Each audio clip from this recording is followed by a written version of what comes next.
Fala, meus amigos, estamos começando aqui mais um vídeo do canal. A gente está fazendo um vídeo especial hoje para as mulheres, porque hoje é o Dia Internacional da Mulher. Então parabéns a todas as mulheres e, enfim, vamos fazer um vídeo especial aqui com 6 grandes escritoras e 6 grandes livros dessas escritoras para poder deixar como dica aqui para vocês, ao mesmo tempo em que a gente homenageia as mulheres no dia de hoje, dia 8 de março de 2023, tá? Então são, na verdade, 3 escritoras brasileiras, uma escritora inglesa, uma escritora francesa e uma escritora chinesa, tá? Para a gente ver aí uma variedade bacana aqui de autoras para deixar para vocês aqui de dica. É um vídeo mais curto que a gente vai fazer hoje, né? Mais um vídeo, porque a gente não costuma fazer vídeos na quarta-feira. Então é um vídeo especial aqui em homenagem às mulheres. Então parabéns a vocês, mulheres, pelo dia de hoje, o dia de vocês. E a gente deixa esse vídeo aqui de homenagem, tá? Então, sem mais delongas, vamos começar com a nossa lista de hoje, tá? Com a Patrícia Mello. Tá aqui esse livro muito interessante, esse romance muito interessante, chamado Jonas o Copromanta. É um romance da Patrícia Mello, deixa eu ver a data aqui, de 2008, tá? Então o Jonas não tem spoiler aqui, tá? São dados aqui básicos que você vai encontrar nas orelhas, vai encontrar nas contracapas e nas resenhas, tá? Então o Jonas é um funcionário da Academia Brasileira de Letras, tá? E ao mesmo tempo ele é também um leitor voraz, ele lê bastante, e é um escritor virtual, né? Ele escreve na internet e um dos baratos dele é fazer correção dos romances históricos, né? Dostoiévski, Nabokov, enfim, e uma série de outros autores. E de repente bate uma obsessão no Jonas e ele começa a achar que as fezes dele estão recheadas ali de previsões do destino, não só da vida dele, mas também do próprio mundo, enfim, do universo que o cerca ali, né? Então a Patrícia Mello brinca com essa questão, né? Essa obsessão dele ali pelas fezes, e ao mesmo tempo essa conexão que ele faz com os destinos, as previsões e tudo mais. E ao mesmo tempo ele descobre que o Rubem Fonseca, que é um escritor que a Patrícia Mello dialoga bastante, né? É um dos escritores preferidos dela. O Rubem Fonseca tinha um conto chamado justamente Copromancia, né? E aí, enfim, o Jonas acha que a sua história foi plagiada pelo Rubem Fonseca, né? E aí esse é o enredo básico aí da história, e o restante das situações vai acontecendo ali conforme a narrativa vai se desenvolvendo, né? E aí vocês vão ver, obviamente, que esse exercício da citação, né? O Rubem Fonseca aparece ali, né, de viés na história, tá? E, enfim, essa coisa da construção de várias camadas também, uma sobreposta à outra, né? Que é muito comum na literatura moderna e especialmente na literatura contemporânea. Então, muito boa dica aqui. Esse é um romance bem interessante da Patrícia Mello, divertido também, né? Porque ela também tem uma certa ironia sutil na maneira dela escrever, e vale muito a pena ler. Então essa é a primeira dica nossa de hoje aqui no nosso vídeo especial sobre as mulheres, tá? O segundo romance de hoje é um clássico, né, da Clarice Lispector. Tá aqui, Um Sopro de Vida, tá? Nessa edição aqui da editora Rocco. E esse é um dos romances mais importantes da Clarice, né, que era uma escritora, né, fantástica, um dos nomes principais da nossa história aí. E, na verdade, ela faz uma construção narrativa de 2 personagens, né? O autor da história e uma mulher chamada Angela Praline. E aí os dois passam a história conversando, dialogando, e, enfim, ela utiliza essa construção para transformar tanto o autor em personagem quanto o personagem em autor, né? Ela faz esse jogo aí, esse espelho entre essas 2 figuras, para poder desenvolver várias questões ligadas não só à literatura, né? Fala muito de estilo, né? Inclusive a própria construção desse diálogo entre o autor e a personagem é para botar em questão a questão do estilo, né? E a questão do estilo dela também, né? Mas também para discutir outras questões, né? Enfim, de outros temas, né? O universo, enfim, né? Tem vários aqui que eu anotei que ela discute bastante na história, né? Ela fala sobre a origem do universo, o próprio conceito de literatura também, ela fala bastante sobre isso, fala sobre o amor, obviamente, sobre o tempo, né? E sobre a questão do erro também, e outros temas que vão perpassando a história. Enfim, e é aquela literatura característica da Clarice Lispector, que é uma literatura ao mesmo tempo filosófica, né, e autorreflexiva, né? Quer dizer, o tempo todo um processo de autorreflexão dos personagens, né? Epifania, que é uma característica, né, que já está bem documentada aí na fortuna crítica sobre a Clarice, né? Então, enfim, é isso, e obviamente que vai colocar em cena também essa coisa da metanarrativa, né? O autor como personagem, o personagem como autor, testando essas fronteiras aí entre esses elementos literários, tá? E aí o romance dela é de 1978, tá? Então essa grande história aqui, que é a nossa segunda dica de hoje, tá? E aí, como uma literatura adjunta a esse livro da Clarice, eu deixo aqui essa dica, que é um texto do Haroldo de Campos, tá? Nesse livro aqui, Metalinguagem e Outras Metas, no qual ele faz uma análise introdutória à literatura da Clarice, tá? O título, inclusive, acho que é isso, fala sobre Introdução à Literatura da Clarice, Introdução à Escritura de Clarice Lispector, tá? O capítulo 14. Beleza, pessoal? Então, trabalho crítico aqui fantástico do Haroldo de Campos. Esse livro aqui tem uma série de outros textos legais aqui também, tá? E, enfim, serve de dica aí para você ler, porque a gente já fez vídeo sobre isso aqui também. É sempre legal, né, a gente apontar isso, né? Que é muito bacana quando você faz essa leitura de textos que dialogam com outros textos, né? Então você tem uma literatura como a da Clarice Lispector, que é uma literatura, né, estudada desde sempre, né? E aí você vai ver sempre uma produção gigantesca de artigos a respeito, de ensaios, enfim, de biografias e ao mesmo tempo até filmes, enfim, né? E isso está disponível para você ler e entrar em contato. Você não precisa, às vezes, concordar com o autor ou com o crítico, enfim, né? Você pode ler aquilo ali até para poder depois exercitar a leitura da autora ou do autor, enfim, no caso a Clarice, e comparar, né? Você faz uma comparação ali para você poder ver se as questões apontadas pelo crítico fazem sentido para você ou não, e você vai fazendo esse trabalho aí de diálogo, né, com a produção, com essa produção que também dialoga com a obra, né, o tempo todo. É muito bacana entrar em contato com a produção acadêmica também, porque isso enriquece demais, né? Eu estou estudando a obra do Manuel de Barros agora e tem um monte de livros publicados sobre ele, e isso é muito interessante porque você vai vendo o olhar de outras pessoas também a respeito, né? Isso é muito enriquecedor. Então, partamos agora para a terceira dica de hoje. Nossa terceira dica de hoje é esse romance da Agatha Christie, Convite para um Homicídio. Agatha Christie, escritora inglesa, né? E por que eu escolhi este livro, né? Porque a Agatha Christie tem 80 livros publicados, 88, na verdade, se contabilizar os livros que ela escreveu com outros autores, e a autobiografia dela também, né? Eu tenho a coleção aqui, são 88 exemplares.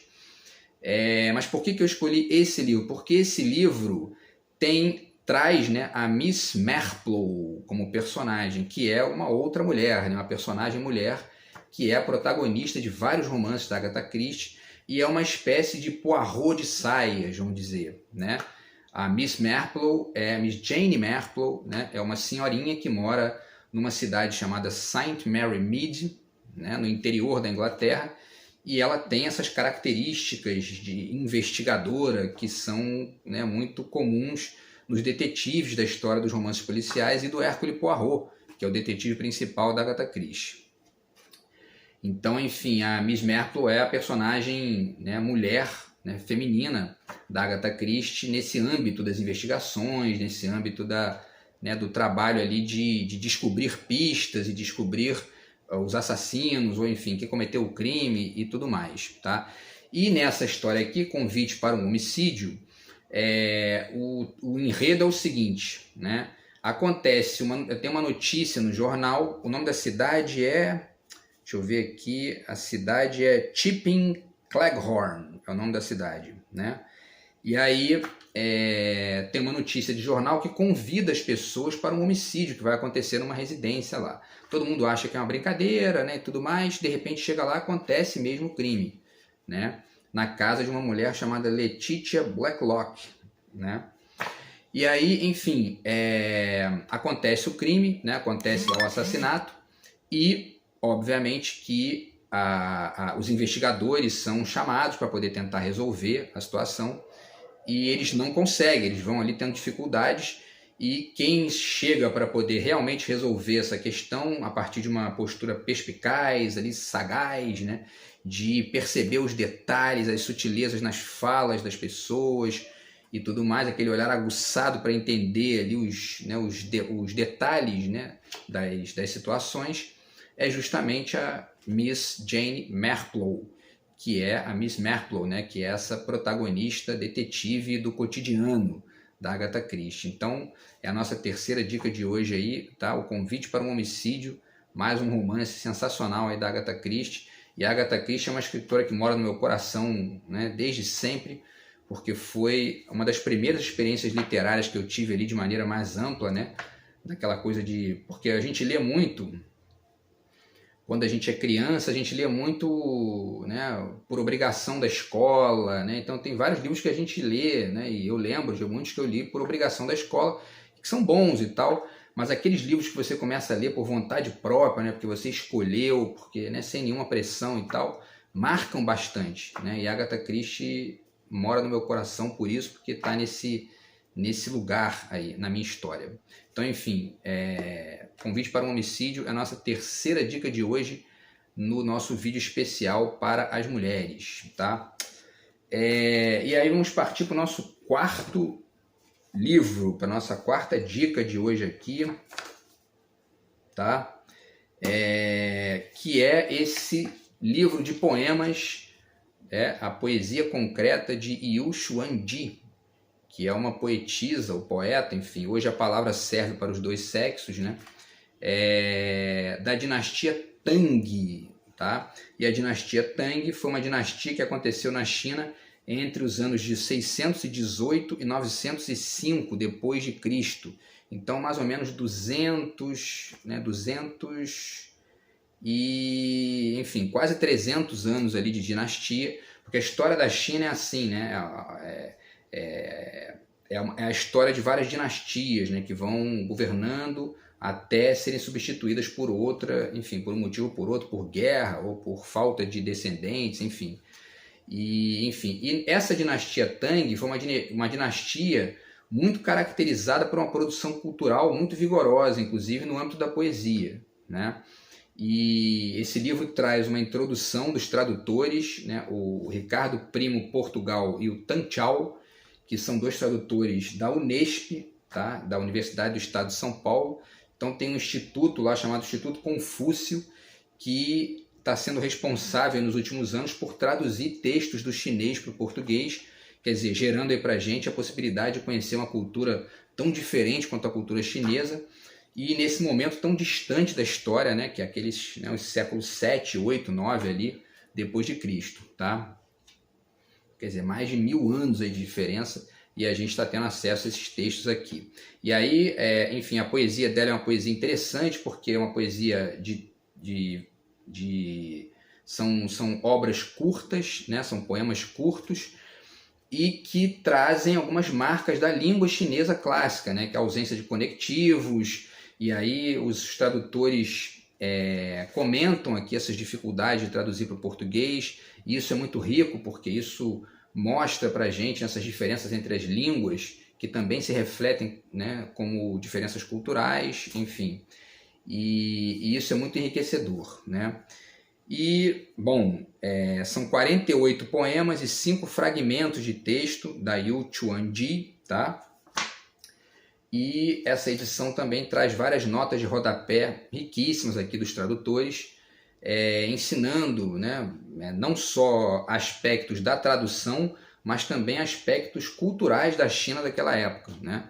O que é muito bacana, porque a gente vai ali, né, não só, enfim, bebendo aquela riqueza da poesia especificamente falando, mas também todo esse jogo das diferenças culturais, que é sempre enriquecedor, né? Então, nossa quarta dica de hoje, a poetisa Yu Xuanji, tá? Da dinastia Tang, da literatura chinesa.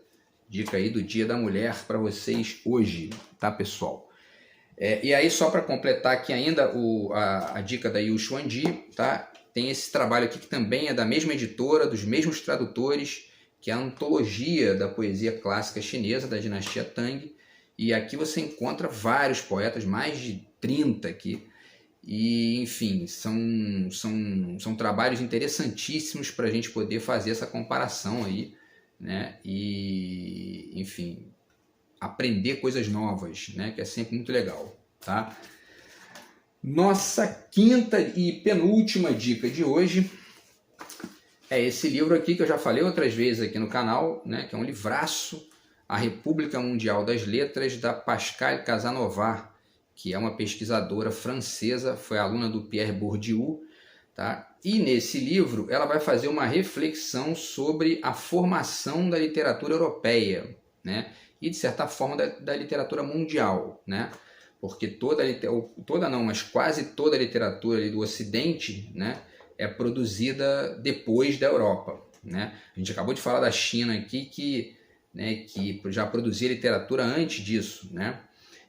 Mas no caso do Ocidente, ali a Europa mais ou menos, a gente pode dizer que é uma espécie de tiro de largada da grande literatura, especialmente ali na virada da Idade Média para o Renascimento, Dante Alighieri, depois o Dom Quixote, enfim, Maquiavel e uma série de outros trabalhos que aparecem naquela época.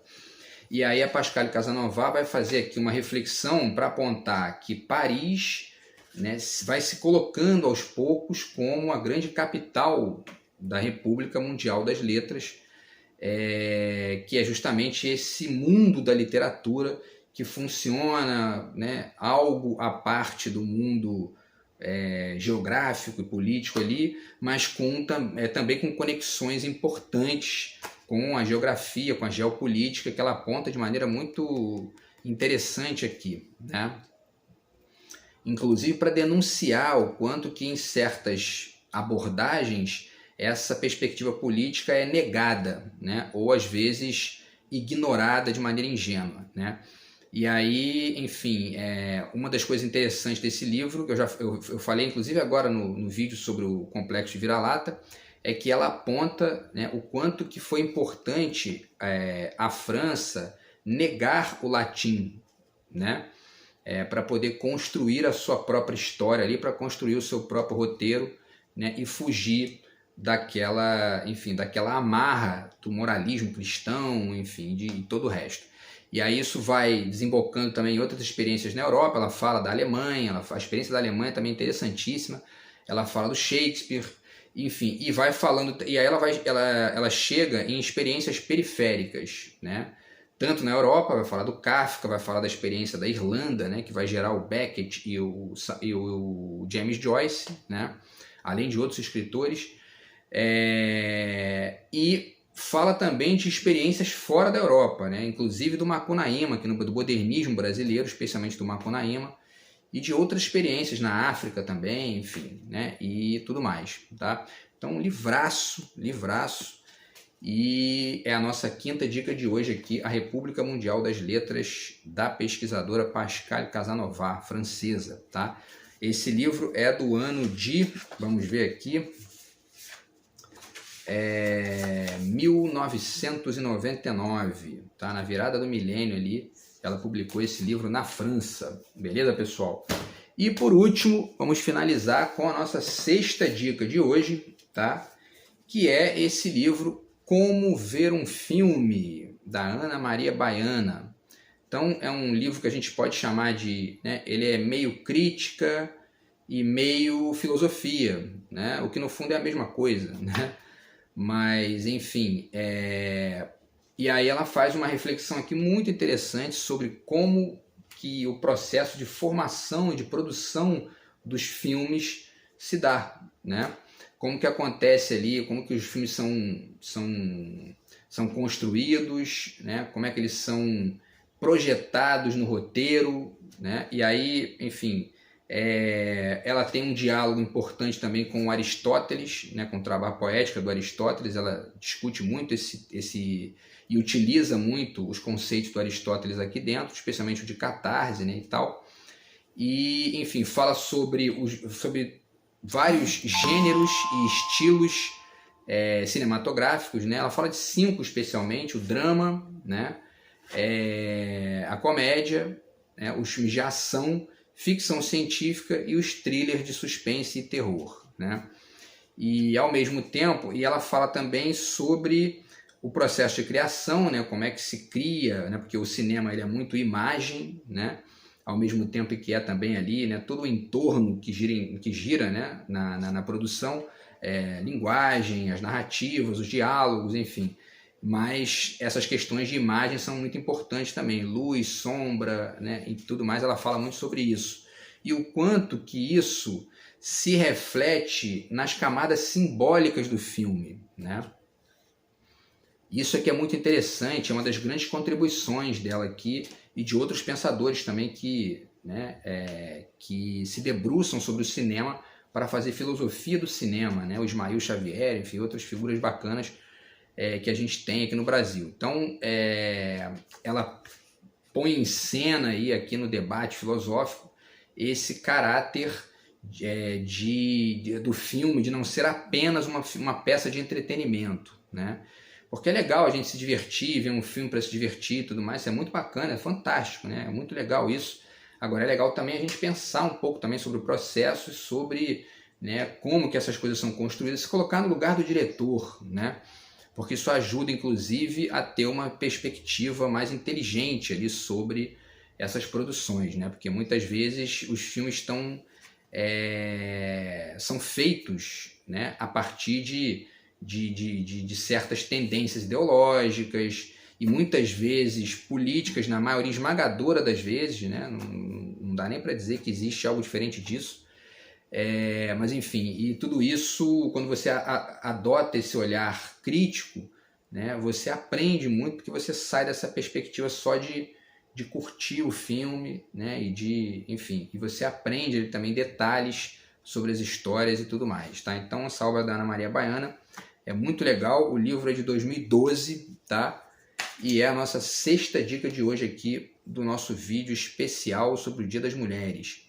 Beleza, pessoal? Então é isso. Deixo essas 6 dicas aí para vocês. E um parabéns para as mulheres, né, no dia delas hoje. E, enfim, um feliz dia 8 de março para vocês. E a gente volta no vídeo de amanhã para falar de outros temas aqui. Beleza? Então é isso. Um grande abraço e fui.